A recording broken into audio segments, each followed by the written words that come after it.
মেঘালয়ের সৌন্দর্যটা কিন্তু এত ভালোভাবে দেখতে পারবো সেটা আসলে কল্পনার বাহিরে। কারণ নেত্রকোনা, কমলাকান্তা, পাঁচগাঁও বর্ডার সাইড এরিয়াতে কিন্তু সেই লোকেশনটাই কিন্তু দেওয়া আছে। তো আমরা কিন্তু অবশেষে সেখানেই চলে এসেছি। আমরা কিন্তু আজকে চলে এসেছিলাম পাঁচগাঁও বর্ডার সাইড এরিয়াতে।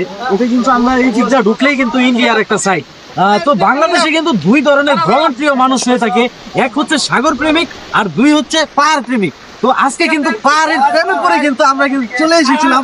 এখানের ভিউটা এতই সুন্দর কারণ দুই পাশে মেঘালয়ের পাহাড়, মাঝখান দিয়ে একটা সুড়ঙ্গ পথ, সেই পথ দিয়ে কিন্তু এই চন্দ্রডিঙ্গা ঝর্ণা, এখানে তিনটা কিন্তু ঝর্ণা আছে। তিনটা ঝর্ণাই কিন্তু অবশেষে আমরা দেখে ফেলেছি। তো এখন আমাদের কিন্তু এখান থেকে বিদায় নেওয়ার পালা, কারণ সন্ধ্যা হয়ে গেছে। সন্ধ্যা হলে কিন্তু এখানে থাকতে দেয় না, কারণ বাংলাদেশের বিজিবিরা কিন্তু সমস্যা করে, এর জন্য কিন্তু এখানে থাকা যায় না। তো অল্প কিছুদিন ধরে কিন্তু এই স্পটটা কিন্তু বন্ধ আছে আমাদের বাংলাদেশে।